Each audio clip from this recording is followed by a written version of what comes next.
કન્યાદાન થકી ખૂબ મોટી સિદ્ધિ સાહેબે મેળવી છે. માં ઉમા હજુ પણ આ કાર્ય માટે અમને વધુમાં વધુ તાકાત અને શક્તિ આપે એવી પ્રાર્થના છે. હવે આપણે આપણા અનમોલ અવસરના મોગેરા મહેમાન શ્રી મહેશભાઈ સવાણી સાહેબને સાંભળવા છે. Chairman Shri PP Savani group Surat, અને જેમને 2 ટર્મથી અહીંયા લાવવામાં જેમનો આપણને સહયોગ મળ્યો છે એવા એડી પટેલ સાહેબ કે જેના સહયોગથી આપણને સવાણી સાહેબ છેલ્લા 2 ટર્મથી પ્રાપ્ત થાય છે. શ્રી સવાણી સાહેબ. નમસ્કાર. શ્રી 27 કડવા પાટીદાર સમાજ આયોજિત આજના 36મા સમૂહ લગ્ન પ્રસંગે સમારોહના અધ્યક્ષ એવા શ્રી યતીન કુમાર, ઉદ્ઘાટક જીતુભાઈ, કીર્તિભાઈ,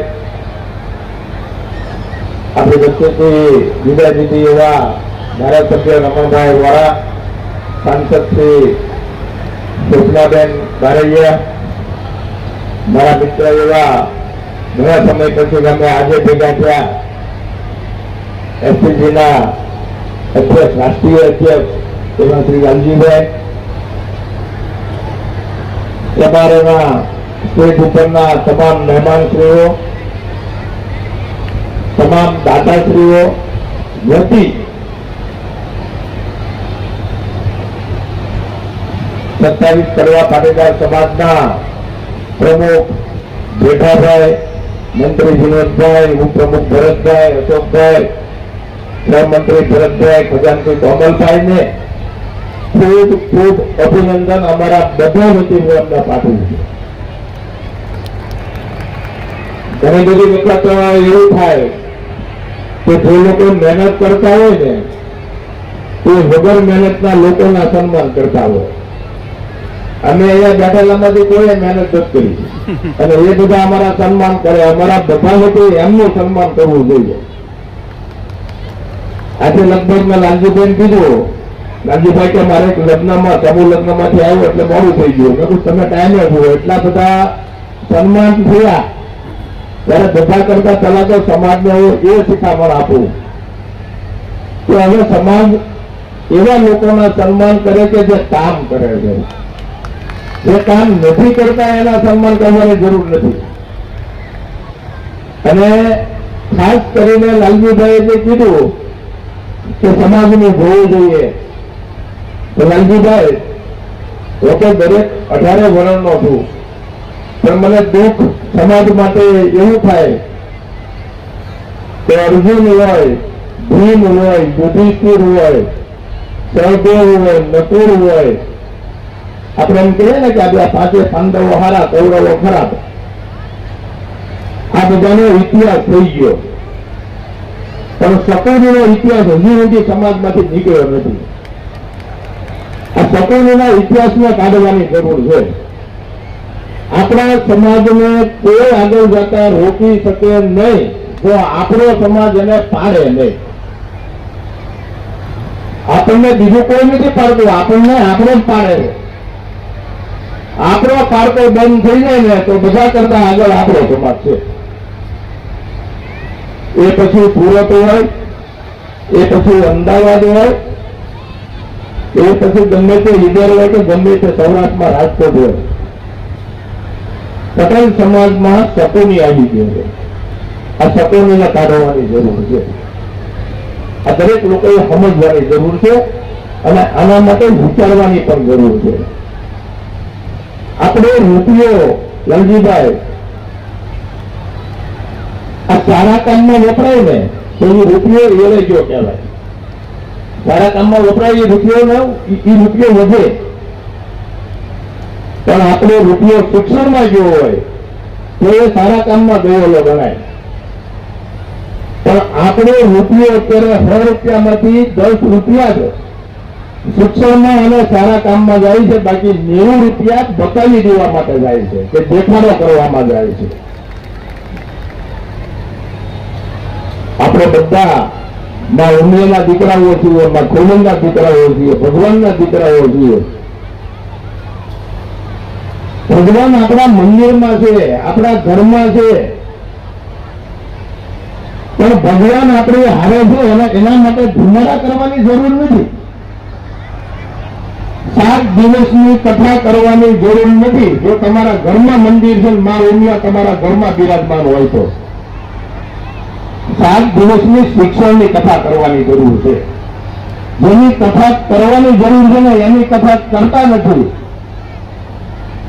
પણ બીજા બધા ખોટા ખર્ચાઓ કરીને આપણે લાડુઓ કરવી, આ કરવી, તે કરવી, કથાઓ કરવી, એવા ખોટા ખર્ચાઓ કરવા કરતા આપણે સારા રસ્તે, શિક્ષણના રસ્તે, આરોગ્યના રસ્તે, કોઈની જિંદગી બચાવવાના રસ્તે આપણે એ પૈસા વાપરવા જોઈએ.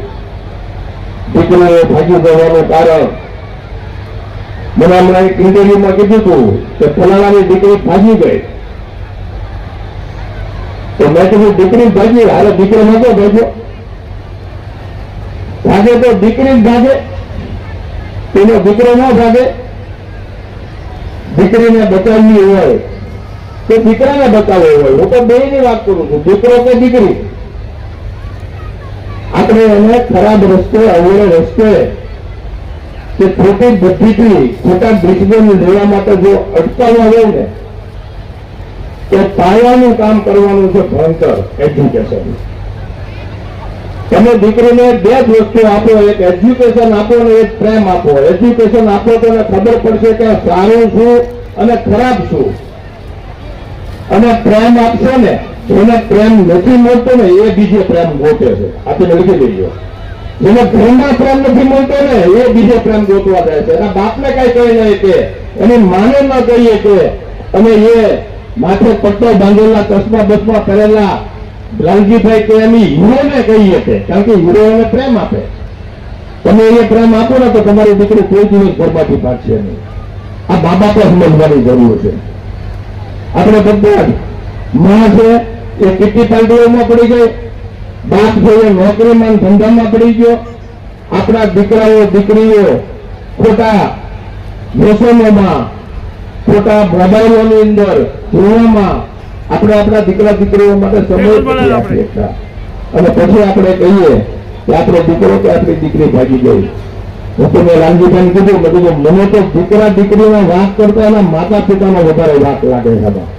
તેના મા બાપને નથી સાચી શક્યા, એના મા બાપને પ્રેમ નથી આપી શક્યા, એટલે આ પરિણામ આવે છે.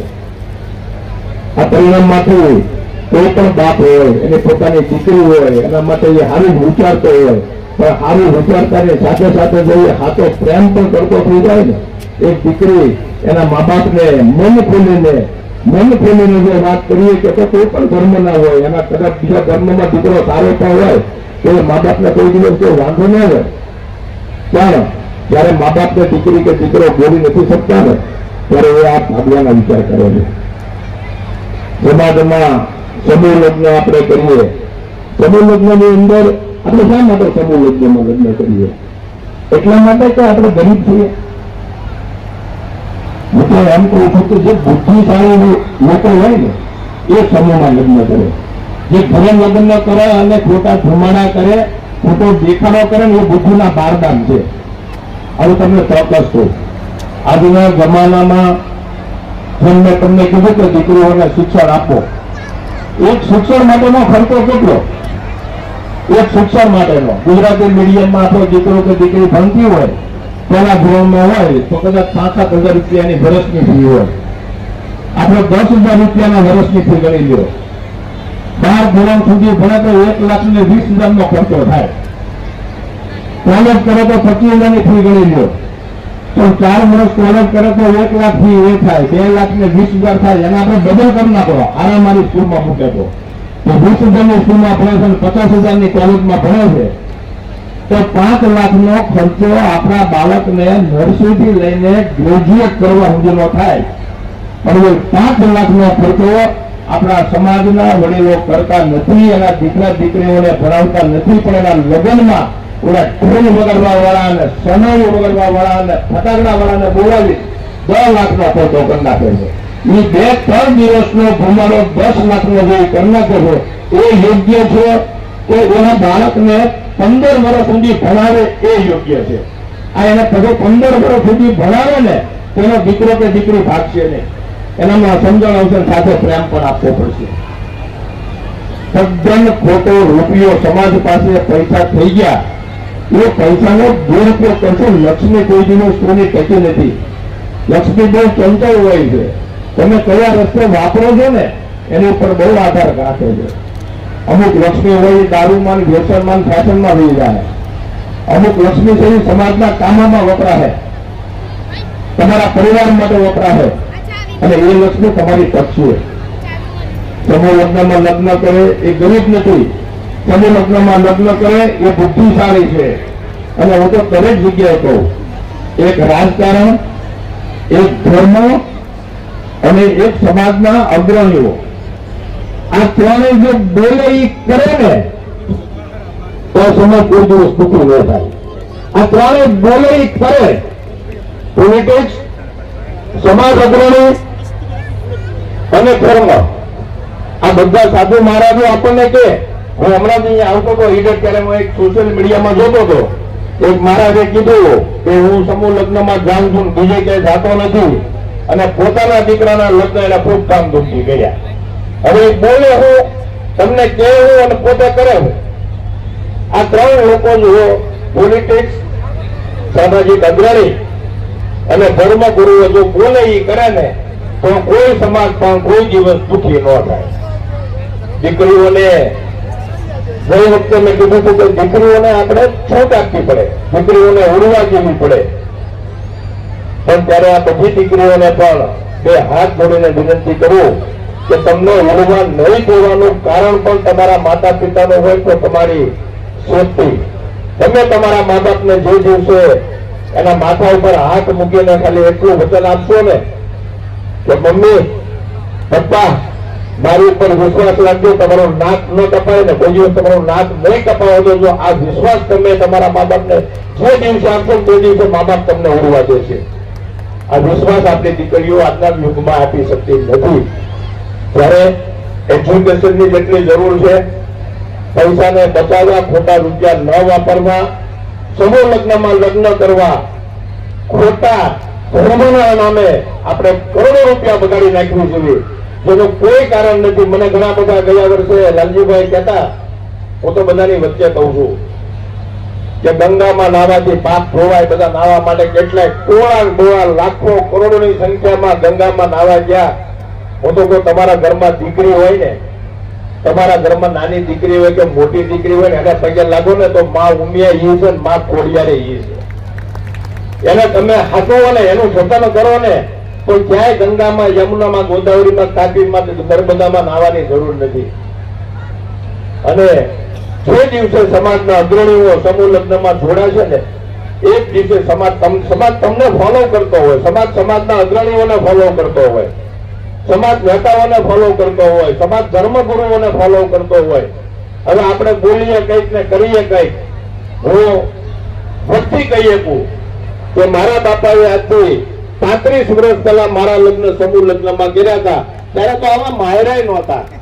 4 કેળના પાંદડા હતા અને 2 પાટલા હતા. અને એવામાં મારા બાપાએ મને નહીં, અમે મારા બાપુજીના 6 ભાઈઓના અમે 10 દીકરાઓ અને 10 દીકરીઓ, એટલે 10 ભાઈ ને 10 બેન થી અમારા 20 લગ્ન મારા બાપાએ સમૂહમાં કર્યા. અને અમારા 4 દીકરા, મારા 2 દીકરા, મારા ભાઈના 2 દીકરા, એના પણ 4 ના અમે સમૂહ લગ્નમાં લગ્ન કર્યા. કોને બતાવવા જવું છે? તમારે તમારા પરિવારમાં ખુશીનો માહોલ મેળવવો હોય, આ તો આપણે બધા મહેમાનોને બોલાવીએ ને આપણે ઘર જણી જેના દીકરાના દીકરીના લગ્ન હોય ગેટ ઉપર ઉભો હોય બધાને આવકારવા માટે આમ કરીને, અને અંદર બધા મજા કરતા હોય. તમારે કોને દેખાડો કરવો છે આવો ખોટો? અને આ દુનિયાનું મોટામાં મોટું દુઃખ જ છે કે એ જ આપણું દુઃખ છે. આપણે કોઈ પણ સેવાના કામ ન કરીએ પણ સેવાના કામ કરતા હોય એને નડીએ પણ નહીં ને એનાથી મોટી બીજી કોઈ સેવા નથી. નડવાનું બંધ કરજો ને તોય બહુ મોટા મોટી સેવા છે એવું મારું માનવું છે. આજે 27 કડવા પાટીદાર સમાજ 27 દીકરીઓના લગ્ન કરે છે. એ તમામ દીકરી જમાઈને એમના 9 યુગલ એમના નવા લગ્ન જીવનના ખૂબ જ એમના જોયેલા